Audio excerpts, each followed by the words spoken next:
அனைவருக்கும் வணக்கம். என் லைஃப்பில் இந்த மாதிரி ஒரு பெயின்ஃபுல்லான ஒரு சுச்சுவேஷனை நான் ஃபேஸ் பண்ணதே கிடையாது. மனசு முழுக்க வலி வலி மட்டும்தான்.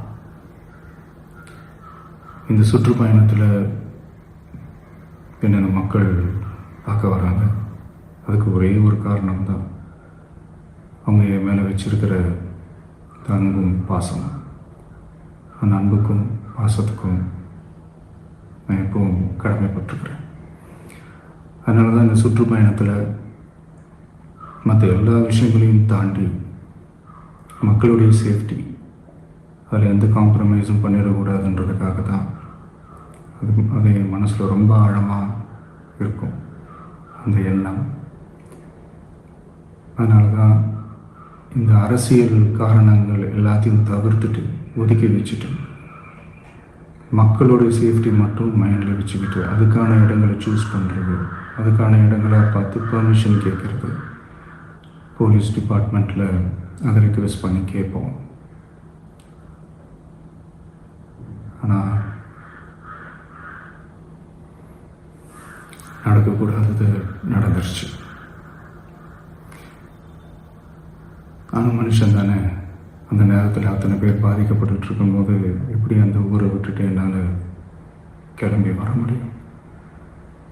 நான் திரும்ப அங்கே போகணும்னு இருந்துச்சுன்னா அதை ஒரு காரணம் காட்டி அங்கே வேறு சில பதட்டமான சுச்சுவேஷன்ஸ், வேறு சில அசம்பாவிதங்கள் அந்த மாதிரி எதுவும் நடந்துடக்கூடாதுன்றதுக்காக தான் நாங்கள் அவாய்ட் பண்ணோம்.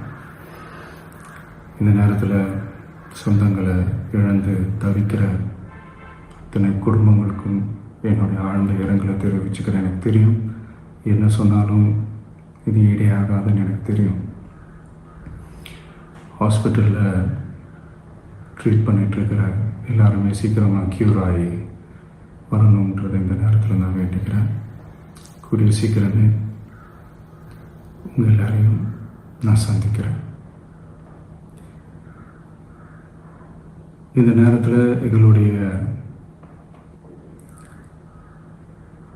வலிகளை, எங்களுடைய நிலைமையை புரிஞ்சுக்கிட்டு எங்களுக்காக பேசின அரசியல் கட்சிகளை சார்ந்த நண்பர்கள், தலைவர்கள் அனைவருக்கும் என்னுடைய நன்றியை தெரிவிச்சுக்கிறேன். கிட்டத்தட்ட ஒரு 5 மாவட்டத்துக்கு பிரச்சாரத்துக்கு போனோம். இந்த மாதிரி எதுவுமே நடக்கல. ஆனால் கரூரில் மட்டும் ஏன் எப்படி நடக்குது, எப்படி நடக்குது? மக்களுக்கு எல்லா உண்மையும் தெரியும். மக்கள் எல்லாத்தையும் பார்த்துக்கிட்டு இருக்கிறாங்க. கரூரை சேர்ந்த அந்த மக்கள் அந்த உண்மையெல்லாம் வெளியில் சொல்லும்போது எனக்கு கடவுளே நேரில் வந்து இறங்கி அந்த உண்மைகள்லாம் சொல்கிற மாதிரி எனக்கு தோணுச்சு. சீக்கிரமே எல்லா உண்மைகளும் வெளியில் வரும்.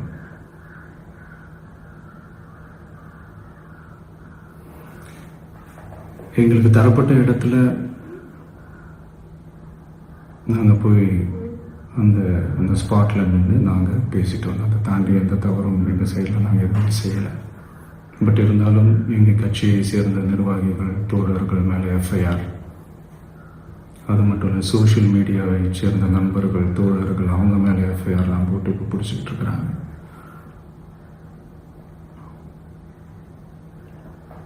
சிஎம் சார், உங்களுக்கு ஏதாவது இந்த பழி வாங்கணும் அப்படின்ற எண்ணம் ஏதாவது இருந்துச்சுன்னா என்ன வேணாலும் பண்ணுங்க. அவங்க மேலே கை வைக்காதீங்க. நான் ஒன்று வீட்டில் இருப்பேன், இல்லை நான் ஆஃபீஸில் இருப்பேன். என்ன வேணாலும் செய்யுங்க.